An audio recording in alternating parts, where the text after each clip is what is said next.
I've had so many weird coincidences happen after outwardly speaking manifestation kind of things. The most recent one just happened today.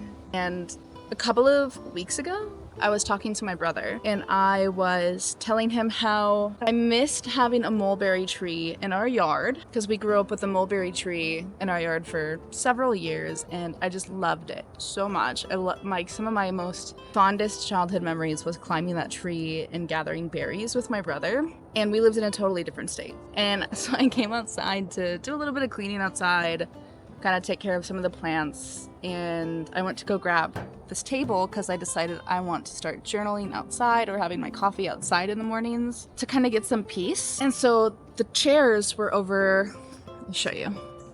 The chairs were sitting kind of like over right there. And I noticed a berry on the ground. And I'm like, that kind of looks like a mulberry. And I picked it up. And upon further inspection, I was like, that is definitely a mulberry. So I took a few pictures and I looked it up on Google and everything, and it is a mulberry tree. I've lived in this house for 3 years and I've never had berries in my yard, ever. And 2 weeks ago, I told my brother that I wanted a mulberry tree and I missed it. And I have a mulberry tree and it's not even just like a little baby one. Like, that's a pretty good sized mulberry tree. My little stained fingers from picking up berries. I'm gonna make some ink out of it so that I can watercolor with it in my journal. It's so amazing. Like, I'm gonna cry. I can't believe I just manifested that. It's things like this that kind of just like show me that things are like signs that kind of let you know that you're going on the right path, you know? That's so cool. We're about to head off to the REN Faire, but I just wanted to show you my outfit. If you want to see me piece it together, I did it over on TikTok, but this is the fit. Let's go.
Hello. Let's talk about the books that I'm currently in the middle of reading just for the summer by Abby Jimenez, and I am loving this so much. I was not expecting to get free therapy out of this book. I relate so much to Emma in so many ways in this. There's just like a few quotes in here that made me really emotional. I'm like halfway through. I haven't had any super heavy hitting cry moments yet with it, which I know that they're coming.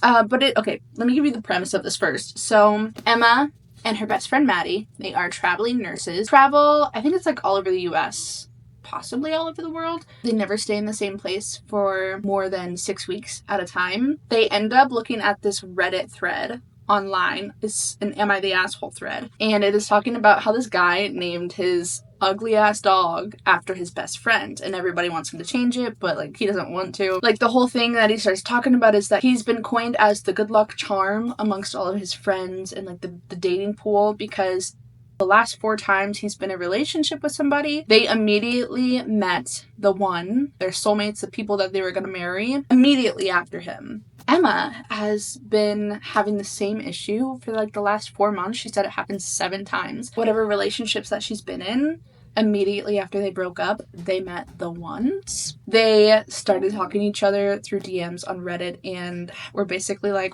well, how about we break this curse and date each other for a while? And so she ends up traveling to Minnesota with her best friend Maddie to be a travel nurse there, and they rent out this cottage on an island, getting to know him, and they're dating each other to break this curse for the summer. There's so much more than just romance in this book. There's like family dramas, which hit so home. They both are going through some pretty big life stuff, especially Justin, my god. Just kind of seeing how they cope with it and how they have become each other's pillars to lean on is just a beautiful thing to watch unfold.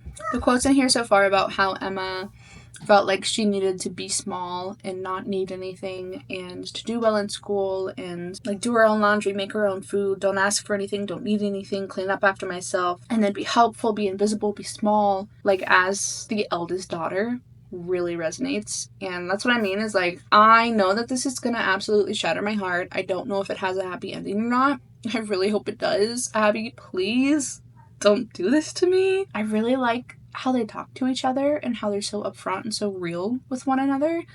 And they have this thing where they say whatever is on their mind, whether it's like appropriate or not, they'll say it. And just being completely open and honest with each other and just so raw, and I really value that. And then the other book that I am currently listening to is an audiobook. It is River Enchanted by Rebecca Ross. And I haven't gotten too far into it. I think I'm probably about 40% of the way in. River Enchanted is about Jax. He is a bard. He used to be on this island, but he got shipped off of the island to go to school to become a bard. And the cool thing about bards is that they can use their music for magic. Jax has been called back to his island. There are young girls, ages of like 6 through 10, that are getting kidnapped by the spirits. They can manipulate the land and change it, and it's just very magical, and nobody knows where they're going. And he also finds out that he has a little sister, and in order to protect her and keep an eye on her, he has to do some magic with his music and with his harp and some sort of ritual in order to call the spirits and kind of figure out what's going on. It's like a little mystery trying to unfold what's happening. Meanwhile, there is this clash between two clans, and he's also got like this relationship with his mother that he's trying to fix, and I'm just having a fun time with it. I am listening to it through audiobook, and so accents are really helping me immerse into it, and so I really am glad that I'm glad that I'm doing it through audiobook. I just wish the way that the narrator speaks, she always speaks with an open-ended sentence, so she's always sounding like this, and her thoughts and her sentences never feel complete because they always end up like this, like a little question at the end, and it drives me insane.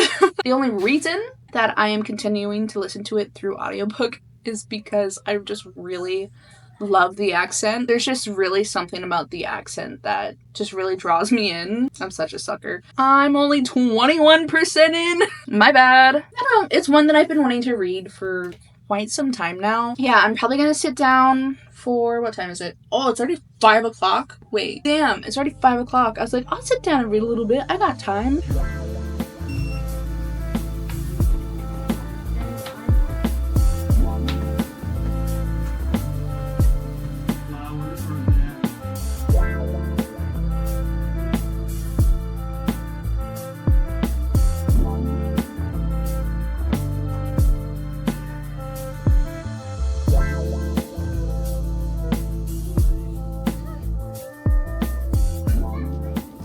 Finished Just for the Summer, and oh my gosh, this is everything that I could ask for in a contemporary romance book. I am someone who finds it really hard to get into a lot of the newer romances where it's just light and fluffy and doesn't really have a lot of meat to it. It's just kind of like the whole point of the story is these two people meet and fall in love. There's nothing wrong with those types of stories, but it's just really hard for them to keep my attention a lot of the time. This is not that.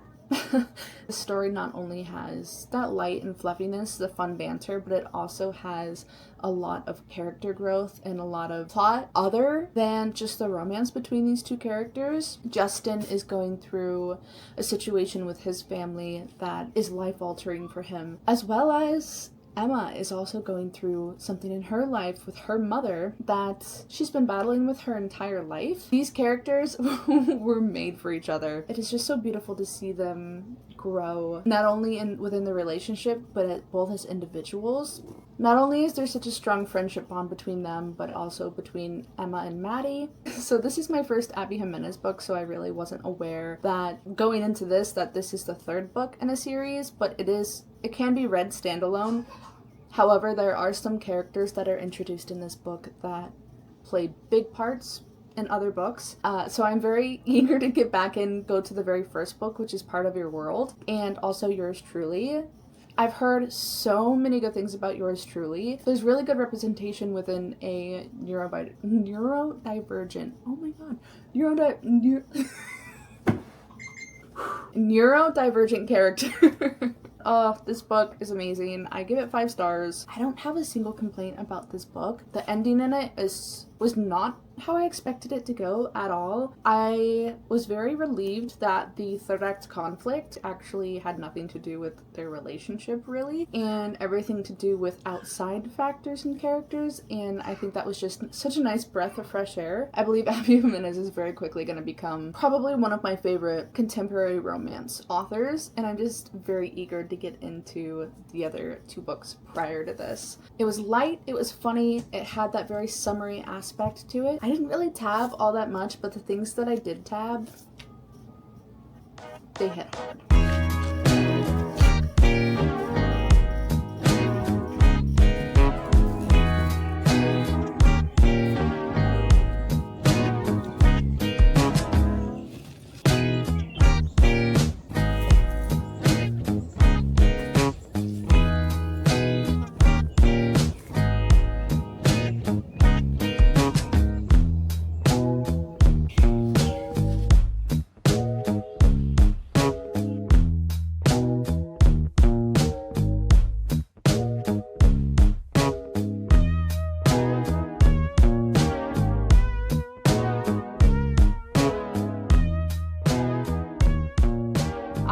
Taken any bookstagram pictures for quite some time. That lay pretty pictures of books, so I just picked a few books off of my shelves that I know I haven't taken any pictures of yet, and went outside and kind of did some little flat lays. Like I've got The Honey Witch, because Raina, my dear sweet friend Raina, bought me a copy to make me feel better for my surgery. And then my Flawless and Heartless, Dowry of Blood, my 2 Fairy Loot copies. I just kind of wanted to show you guys that taking book content doesn't have to be so daunting and so hard. I know that a lot of people think that like, oh, I can never take aesthetically pleasing pictures, I don't have the space for it. You saw that I literally just took a white blanket, even had like little spots and stains on it, and laid it out on my front porch so that it would have really good lighting, and then brought out some little props that I just have around the house. A lot of them are just decor pieces that I have around the house. Let me just open it up and talk to you a little bit about it. Some things that I like to use for taking bookstagram content are, I have these little vines here. These we actually bought for my baby shower a few years ago. Obviously my son's almost 2, so these are just like vines that you can buy off of Amazon, and I feel like they're so versatile, and although they're very vibrant and bright green, you can adjust your editing software to make it look a little bit less green, especially when you put filters and stuff over it. This stuff is just really good to have because it fits pretty much every theme of a book. As well as these little wisteria looking kind of flowers. I don't know what kind of flowers these are. They're really pretty though.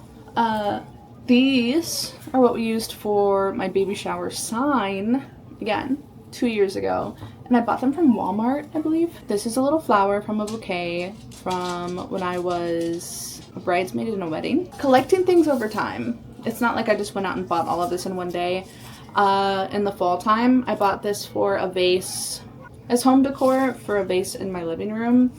And I still have this in my living room, so I'm gonna go put this back in. Little trinket box that I thrifted for 99 cents. I really, really love this one. One of my favorite flat lays that I've ever done was from Blood and Ash. I'll put it right here. It was just so vampy and so just great. I loved it. And I love that the red gives it like that little pop. And then I have this little horse statue bust thing that I typically use as decor for my bookshelf. I put it with my cowboy romances and it was like $3. And I also like to use little dinner placemats. This one is from Hobby Lobby for like 50 cents. I bought it on sale. And it just brings in texture and layers and dimension and can just make things look a little bit different. So I always like to use just the blank white, different textures, different metals, fabrics. I use sweaters from my closet, throw blankets, just anything that I have around the house. Little things like that. And it's so fun. I love taking pictures. And I don't know why I don't do it more often, because it genuinely is something that just makes my heart so happy to do. But if you guys like these tips and tricks and just kind of examples and showing you how I take those sort of photos, just let me know, because I love sharing. I love everything photography. So I'm gonna go put all this stuff back where it belongs before I get too lazy to do it and it sits on my floor for a week.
Hi.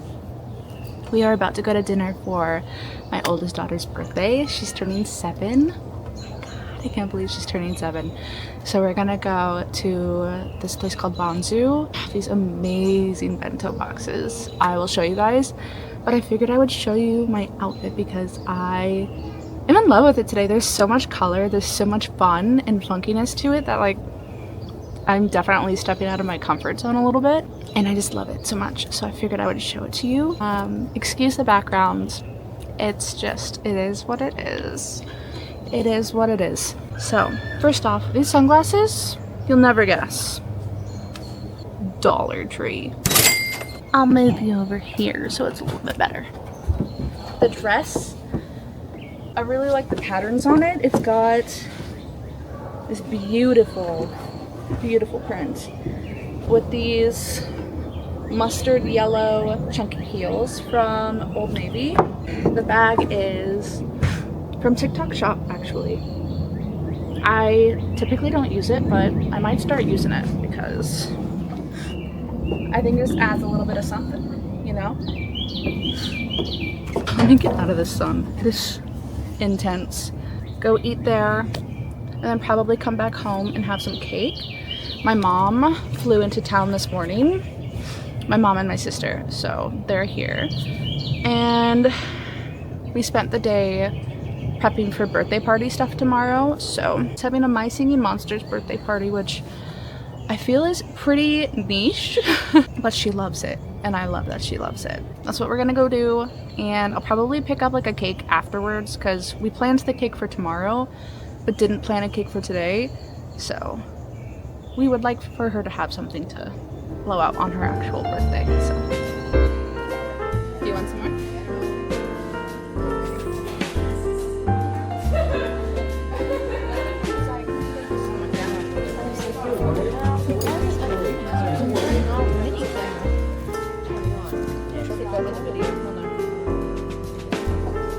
I'm in the system. I don't like it. I don't like it at all. Incredibly impressive. I don't like it.